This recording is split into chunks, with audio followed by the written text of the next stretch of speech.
I have always believed that the strongest bonds in life are formed within the family, a promise of loyalty deeper than any contract. My mother, father, and older sister Ariana seemed like a tight-knit team when I was growing up. Ariana was the golden child, vivacious, stylish, and endlessly praised. I, on the other hand, grew up in her shadow, quieter but ever watchful, never fully grasping how her charm could hide something more manipulative. Looking back, I see all of the red flags: her constant need to hog the spotlight, the subtle barbs disguised as jokes, and the way every conversation somehow swung back to her. But I dismissed those warning signs, chalking them up to sibling rivalry. My fiancé, Daniel, came into my life 2 years ago, a wonderful blend of kindness, ambition, and patience. When I introduced him to my family, I noticed Ariana's unnerving spark of interest. She looked him over like a prize she might covet, but I shrugged it off as mere curiosity. It never occurred to me that beneath her sunny smile lay the seeds of a betrayal cold enough to shatter the illusion of sisterhood I had clung to for years. I was naive. Daniel proposed last winter, surprising me in the middle of a snow-laden park with an heirloom ring and the sweetest smile I'd ever seen. Everything felt magical, as though a story I'd only read about in fairy tales had suddenly become my reality. Ariana played the part of supportive sister flawlessly at first. She admired my ring, posted pictures of us on social media, and helped me pick out wedding magazines. Yet, beneath her enthusiasm, I began to sense an odd undercurrent of possession in the way she talked about Daniel. She'd praise his looks a bit too emphatically, linger on his every word when we gathered for family dinners, and find reasons to text him about trivial matters. Once, I walked in on her standing too close to him in the kitchen, laughing at a joke I hadn't heard. They jumped apart when I appeared, plastering casual smiles that didn't quite reach their eyes. I asked Daniel about it afterward, but he seemed unbothered, attributing her behavior to her friendly personality. I tried to believe that, but a knot of anxiety lodged itself in my gut, refusing to be smoothed away by logic or denial. Something told me trouble loomed. I decided to push aside my doubts, focusing on the wedding plans instead. My parents were ecstatic, especially my mother, who had always dreamed of a lavish celebration for one of her daughters. Our house transformed into a staging ground for floral samples, caterer menus, and dress fittings. During this whirlwind, Ariana volunteered to help me choose my wedding gown. She zipped around the bridal salon, picking out dresses that were more to her taste than mine. Sleek, revealing styles better suited for a catwalk than a church aisle. I sensed her frustration whenever I gravitated towards simpler designs. It was as if her vision for my wedding was less about my happiness and more about showcasing herself as the stylish sister. Still, I tried to remain gracious, desperate to maintain a harmonious atmosphere. After all, weddings can bring out the best or worst in people, and I prayed ours would unify us. Daniel, meanwhile, stayed calm through it all, offering a steady shoulder whenever I got overwhelmed. His reassurances were like balm on a wound I scarcely admitted was there. Yet, a gnawing voice inside me whispered that Ariana's intentions were not as benevolent as she wanted us to believe. I recall one evening when Ariana insisted on coming over to discuss reception details. Daniel was working late, but she showed up anyway with a bottle of wine in hand. I offered to reschedule, but she waved me off and settled into the living room like she owned the place. Her eyes roamed the apartment as though scouting. She complimented my decor and asked pointed questions about Daniel's habits, whether he traveled often or stayed out late. The conversation felt invasive, but I gave guarded answers, hoping to steer her back to wedding talk. She seemed disappointed when Daniel didn't walk through the door. Not long after, she feigned a sudden headache and left. Later that night, Daniel told me Ariana had texted him, asking if he'd made it home safely from the office. The request was odd, almost parental. At first, I chalked it up to sisterly concern, but an uncomfortable prickle spread through my stomach. Why did she care about his movements with such intensity? My suspicions grew, yet I still lacked tangible proof of anything overtly sinister. Part of me felt guilty for doubting her, but the tension between my gut feelings and her outward niceness was undeniable. A few days later, she called Daniel directly to ask about a family favor. He put her on speaker, and I listened in silence, stunned at her audacity. She insisted she needed his advice on buying a car, claiming he had expertise in negotiating deals. Although Daniel worked in finance, he knew little about cars, but she cajoled him until he agreed to accompany her to the dealership. After the call ended, I confronted him, my heart pounding with anger I could barely mask. He insisted he was only trying to be helpful, asking if I truly suspected Ariana of ill intentions. I hesitated, torn between my trust in him and my growing certainty that Ariana was overstepping boundaries. I tried to articulate my unease, the late-night texts, her sudden interest in his availability, the sly smiles she cast in his direction. Daniel listened patiently, then pulled me into a hug, whispering that no one could come between us. I wanted to believe him. Still, Ariana's presence felt like a dark cloud looming just off the horizon, and I sensed that a storm was about to break. My stomach churned with each new sign I tried to ignore. Eventually, the day came for them to look at cars, and I found myself restless at home, feeling like a suspicious spouse. I hated the insecurities swirling inside me, but I couldn't shake them. I tried to occupy my mind with wedding tasks, filling out seating charts, tasting sample cakes, but my concentration flickered. When Daniel finally returned, hours later, he seemed rattled. Ariana had shown up in a tight dress, lavishing him with compliments in front of the salesman. She kept touching his arm, giggling at his every word.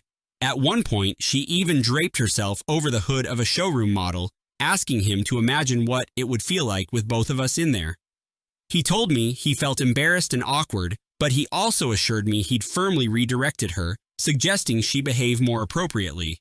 Hearing this both infuriated and vindicated me. We talked into the night, and for the first time, Daniel admitted he suspected Ariana was flirting beyond the realm of decency. Although I felt validated, a chill of foreboding spread through me. This was more than sibling rivalry, it was a calculated seduction attempt. The following weekend, Ariana cornered me during a family brunch at our parents' house. She pulled me aside, grinning like a cat that had swallowed a canary. Without preamble, she launched into a tirade about how Daniel clearly wanted her attention, that he was a man with eyes, and that I needed to do a better job keeping him satisfied. My breath caught in my throat. I confronted her, my voice shaking with fury. She laughed it off, accusing me of overreacting and twisting her words.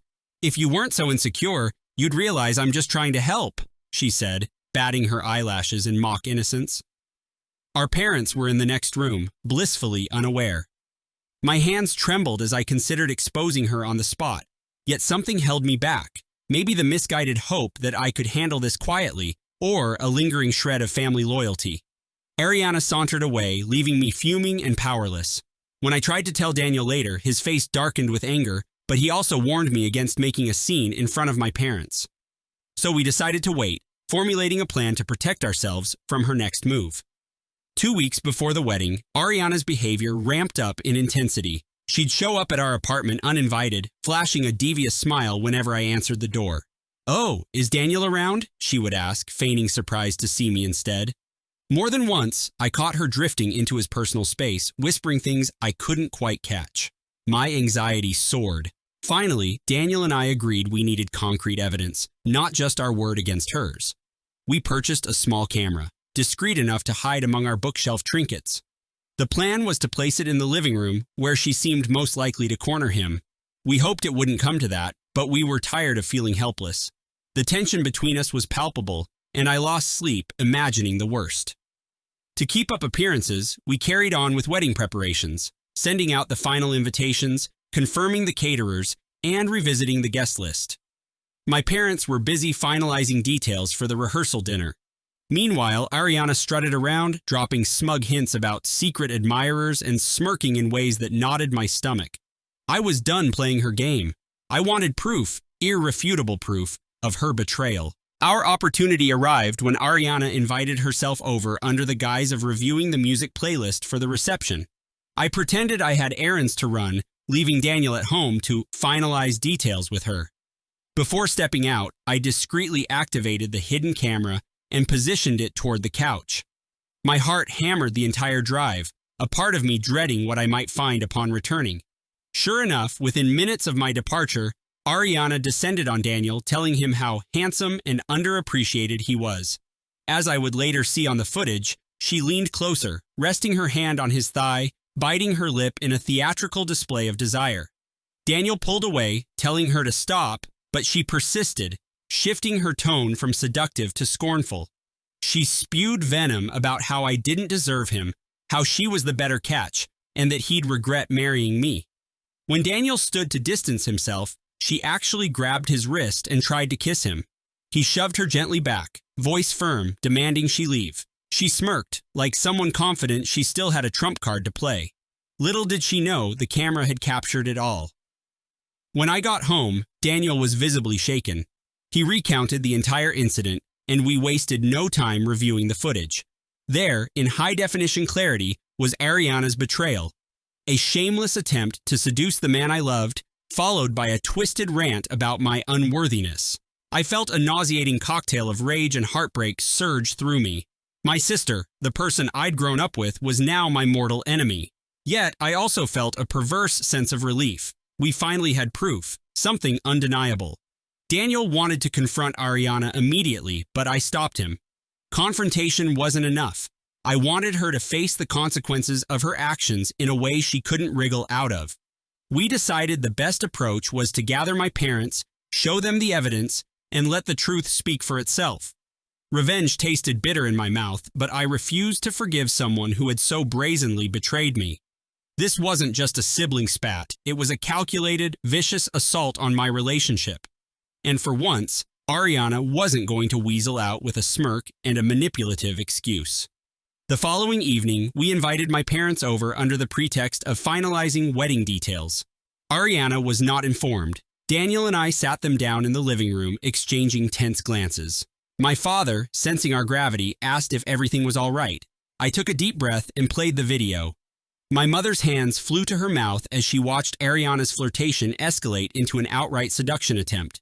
My father's face turned from confusion to anger. When the clip ended, the room fell into a stunned silence. My mother began to cry, muttering, "How could she?" over and over. My father demanded to know if this was some kind of twisted misunderstanding, but Daniel and I shook our heads. There was no ambiguity in those images. "We'd hoped to handle this quietly," I said, my voice trembling with the remnants of fury, but she crossed every line. My parents exchanged devastated looks. They promised me they would talk to Ariana, but something in my father's stance told me he was preparing for more than a simple conversation. For once, I didn't protest. I wanted a reckoning. The next day, Ariana showed up at my parents' house, blissfully unaware she was walking into an ambush. My mother confronted her in the foyer, tears still staining her cheeks. My father stood behind her, arms folded, voice cold as he demanded an explanation.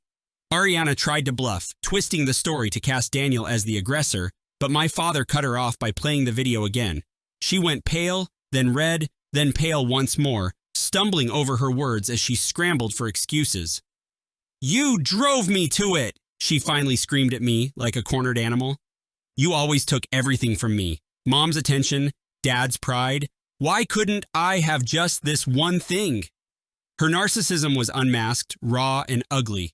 My father shook his head and told her to leave. My mother looked away, refusing to meet Ariana's pleading gaze. In that moment, I saw the final thread of our family bond snap.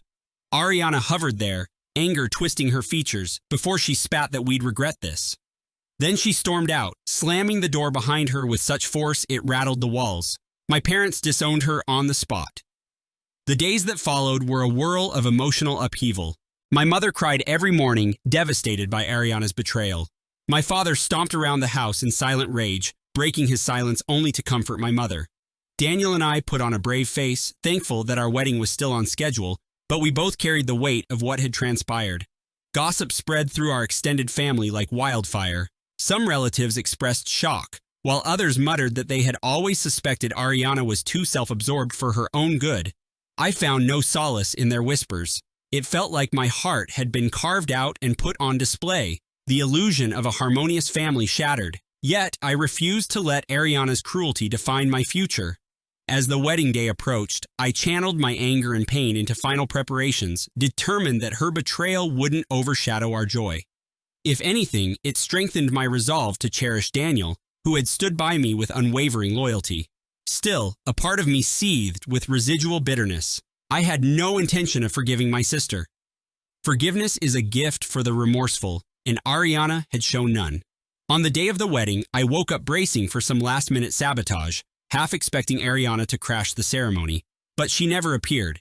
Security had been discreetly alerted. If she tried to set foot on the venue's property, they had orders to escort her off. My parents arrived separately, subdued but supportive, determined to see me happy. The ceremony itself was a surreal blur of white lace, solemn vows, and Daniel's reassuring smile. When I looked into his eyes, I saw not just love, but gratitude that we'd survived the nightmare together. Our friends cheered as we walked down the aisle, husband and wife at last. During the reception, I caught glimpses of my mother wiping tears, grief for the daughter who wasn't there, mixed with relief that I was safe from Ariana's destructive influence. My father's expression was stone-faced, but he managed a tight smile whenever our eyes met. In a different world, Ariana would have been my maid of honor, standing by my side. Instead, she was exiled by her own hand. I felt a grim satisfaction that justice had been served, yet a mourning for the sister I had wanted but never truly had. As the night wore on, the celebration loosened something in me. Maybe it was the champagne, or the sheer relief of finally being married. Surrounded by music and laughter, I found myself dancing with Daniel under twinkling lights, the weight of Ariana's betrayal lifting from my shoulders.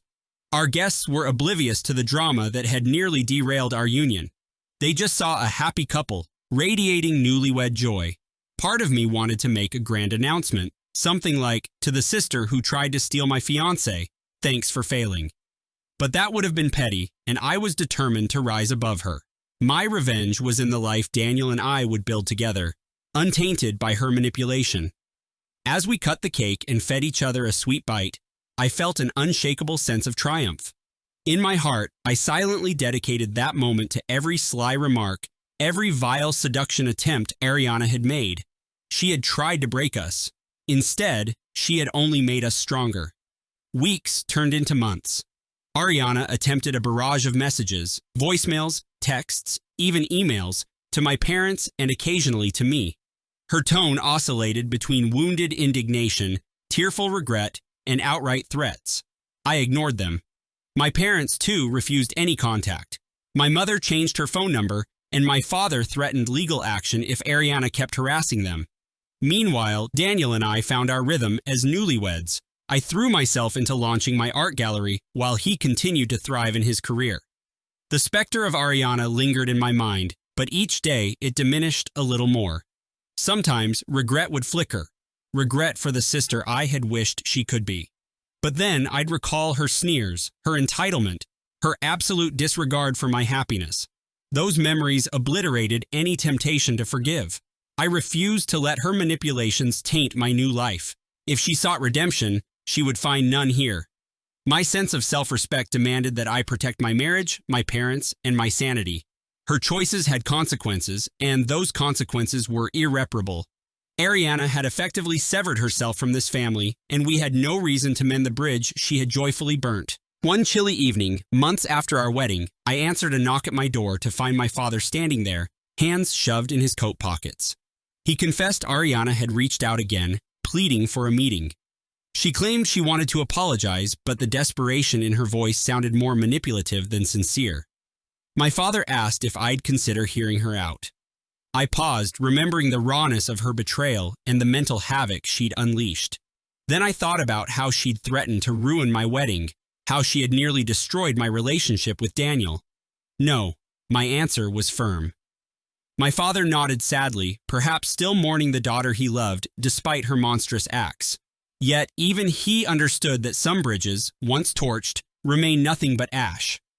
We stood on my doorstep under the glow of the porch light, a silent agreement passing between us. We would live our lives without Ariana's poison. I watched him walk away with a heavy heart, torn between pity for his loss and relief that I didn't have to face my sister's empty words. In that moment, I realized the true cost of betrayal goes far beyond the immediate fallout. It sours everything that once was good.